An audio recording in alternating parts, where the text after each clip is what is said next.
मुल्क में सैलाबी सूरत हाल के दौरान चंद दिन पहले वज़ीर-ए-आज़म शहबाज शरीफ शंघाई ताउन तंजीम इजलास के लिए चाइना गए। सुर्ख कालीन भी बिछाया गया, उन्हें प्रोटोकॉल भी दिया गया। तगड़े मुमालिक के बड़े लोगों से सरेरा उनकी बड़ी बड़ी मुलाकातें भी हुई, तस्वीर भी बनी, कुछ MOUs भी साइन हुए। लेकिन सवाल ये उठ रहा है कि इस प्रोटोकॉल के सिवा पाकिस्तान ने हासिल क्या किया। पाकिस्तान 30 साल पीछे चला गया है। ये हुकूमत नाज़रीन आज आकर ये कह रही है जो सैलाब आया है ये हमें निगल चुका है, ये हमें खा चुका है, हम बर्बाद हो गए, हम उजड़ गए, हमारी तबाही हो गई है और हम 30 साल पीछे चले गए। 3 दहाइयां पाकिस्तान पीछे चला गया है। ये मोहतरम अरस्तु साहब यानी एहसन इकबाल साहब आकर ये कह रहे हैं कि 30 साल 3 दहाइयां पाकिस्तान पीछे चला गया है। पाकिस्तान के मुसलमानों, क्या हमने तुमको इस बात से खबरदार नहीं किया था कि अहले गज़ा की बद्दुआएं लेने और उनको तन्हा छोड़ देने का बहुत बड़ा अजाब तुम्हारे ऊपर आएगा। तुम समझ रहे हो कि तुमको पानी ने डुबोकर गर्क कर दिया। ये पानी नहीं है, ये अहले गज़ा के आंसू हैं। 30 साल हम पीछे चले गए, 3 दहाइयां पीछे चले गए। जिम्मेदार कौन है? ये इस्तीफे क्यों नहीं देते नाज़रीन? ये रिजाइन क्यों नहीं करते? इनके खिलाफ कोई रियासती सतह के ऊपर जाकर नाज़रीन कार्रवाई क्यों नहीं होती कि भाई 30 साल कौन था गवर्नमेंट के अंदर? मुल्तान के अंदर मुख्तलिफ जगहों के ऊपर जो सूरत हाल है वो तो खौफनाक है। रियासत पाकिस्तान ने यह ऐलान तो बहुत जोर शोर से किया कि अगर उसने हमारा पानी बंद किया तो हम उसकी सांसें बंद कर देंगे, लेकिन यह बताना भूल गए कि अगर उसने पानी छोड़ दिया तो हम क्या करेंगे। अभी मजा आएगा ना भिड़ो। नाज़रीन, कुछ सवालात हैं जो हर पाकिस्तानी के जहन में गूंज रहे हैं। वो ये है कि भारत, रूस और चीन ना सिर्फ सेंट्रल एशिया में बल्कि पूरी दुनिया के अंदर अपने अपने मफादात के लिए एक्टिव हैं और सुपर पावर अमेरिका की आंखों में आंखें डाले खड़े नजर आते हैं। एक अहम नुक्ता यह है कि इस वर्ल्ड ऑर्डर में पाकिस्तान कहां पर खड़ा है। मुशरिक दुश्मन को इतनी इजाजत क्यों दी हुई है कि पाकिस्तान के साथ खेलता रहे, जब चाहे गर्क कर दे, जब चाहे प्यासा मार दे?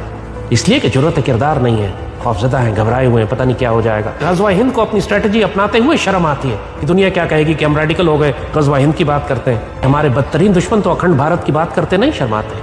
हमारे बदतरीन दुश्मन तो ग्रेटर इसराइल की बात करते नहीं शर्माते। अगर हम करें तो करें क्या, बोले तो बोले क्या। बहुत साफ हम आपसे कह रहे हैं, आप खयानत कर रहे हैं अल्लाह उसके रसूल की उम्मत के साथ। फील्ड मार्शल इस वक्त नहीं है और ना मैं इस वक्त एक आम शहरी हूँ। अल्हम्दुलिल्लाह अगर आप सैयद हैं तो ये फ़कीर भी सैयद है। एक सैयद की हैसियत से हम दूसरे सैयद से मुखातिब हैं।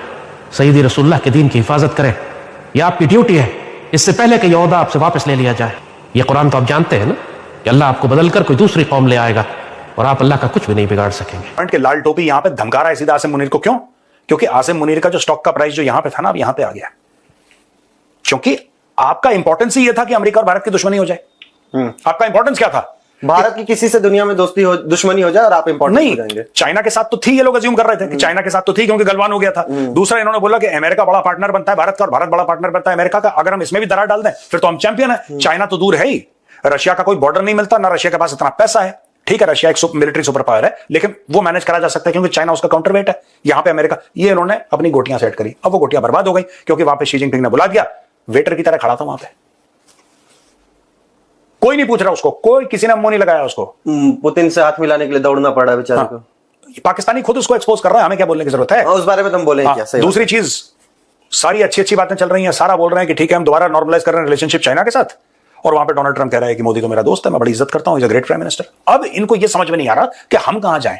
सर, तनकीद इसी वजह से है कि भारत अपनी चाहत के साथ, अपनी खुशी के साथ SCO समिट के अंदर शिरकत नहीं की।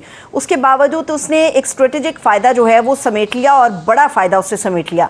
पाकिस्तान के पास जो उसके हिस्से में आया वो सिर्फ मुस्बत वादे आए, कुछ मुआहदे आए, लेकिन फौरी तौर पे जो स्ट्रेटेजिक फ़ायदा पाकिस्तान को समेटना चाहिए था, दर हकीकत वो पाकिस्तान के पास नहीं आया।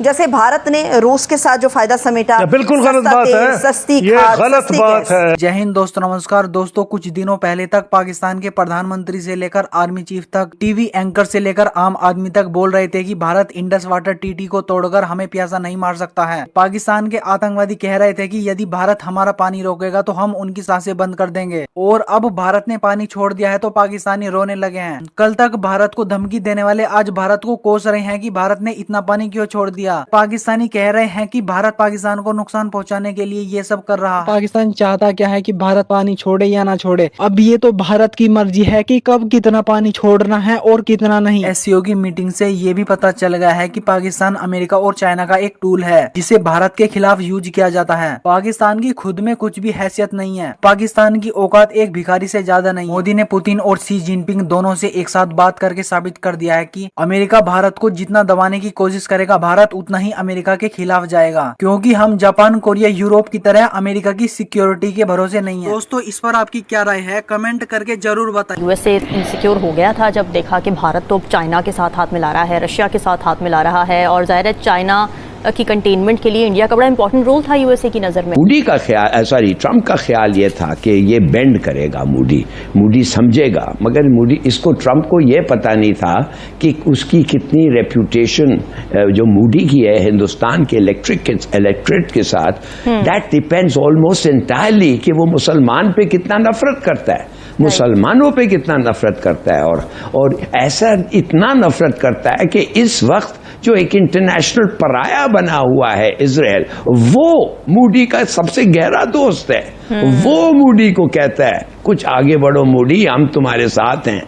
तो ये उसको शायद he did not think it, उसने ये भी नहीं सोचा कि ये वो मान जाएगा कुछ देर के लिए, बाद में हम बात करके सब चीज ठीक हो जाएंगे। मगर मूडी ने नहीं किया, इसलिए नहीं किया कि उसको पता था electorally he would be finished in India. जो उसके बाद जो कहा है, अच्छा चलो, Modi for the moment he is lost to us, चीन के साथ चले गया है और ये वो वापस वो आ जाएगा, चलो, इसलिए कि वो चाहता है, अमेरिकन खुद उसको क्रिटिसाइज कर रहे हैं कि भाई ये क्या जरूरत थी तुम्हें इस किस्म का खेल खेलने, अमेरिका, इंडिया हमारा स्ट्रेटेजिक पार्टनर था, now you must leave the door open so that they can come back. तो शायद ये वजह है जो उसने कहता है मेरा चम था और मेरा दोस्त रहेगा। इजराइल ने गाजा पट्टी को सपाट कर दिया, लाल टोपी कुछ नहीं बोला।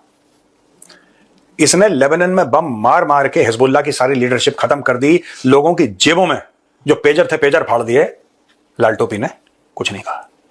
इन्होंने यमन में बमबारी करी हुतियों के खिलाफ, इसने कुछ नहीं करा। इन्होंने ईरान पर अटैक कर दिया अमेरिका के साथ मिलकर, लाल टोपी ने कुछ नहीं किया, नहीं करा। अच्छा, अब लाल टोपी क्यों बोल रहा है? उसका कारण है, उस समय भी जो आर्मी चीफ था आसिम मुनीर था, करेक्ट, शहबाज शरीफ प्राइम मिनिस्टर था। को यह लग रहा था कि आसिम मुनीर तगड़ा है, पाकिस्तानी कभी किसी के लॉयल नहीं होते। आपने तो ट्रंप के साथ खाना खा लिया, वाह फील्ड मार्शल साहब, आपने भारत के सारे रफेल उड़ा दिए, दिल्ली के ऊपर 80-80, 100-100 हमारे जहाज थे और कांप रहा था काफिर, वाह वाह वाह, ये सारे ड्रामे चल रहे हैं। हो गया। अब हुआ ये कि बीच में मोदी जी चले गए एससीओ की मीटिंग के लिए, और वहां पे मोदी जी की फोटो आती है, पुतिन का हाथ पकड़ के, शी जिनपिंग का हाथ पकड़ के, तीनों हंस के बात कर रहे हैं, और इससे पाकिस्तानी एस्टेब्लिशमेंट अंदर से हिल जाती है, और आसिम मुनीर के सर पे यह ठीकरा फोड़ दिया जाता है कि तुम वहां पे गए थे, अब इंडिया यहां पे चला गया, अगर चीन हमसे दूर हो गया तो क्या होगा? क्योंकि नोट मोटे तो चाइना दे रहा है, चाहे तुम अमेरिका में जाके सेटल हो जाओ, चाहे तुम्हारे बच्चे अमेरिका में जाके सेटल हो जाएं, बॉस नोट तो चाइना से आते हैं। एक तो ये चीज है। दूसरी चीज ये है कि अब आसिम मुनीर कमजोर हो गया। आसिम मुनीर क्यों कमजोर हो गया? क्योंकि डोनाल्ड ट्रंप कमजोर हो गया। आसिम मुनीर का जो पावर था कहां से आ रहा था कि डोनाल्ड ट्रंप ने मुझे खाने पर बुलाया है और अमेरिका ये और अमेरिका वो। अब डोनाल्ड ट्रंप पाकिस्तान का नाम ही नहीं ले रहा।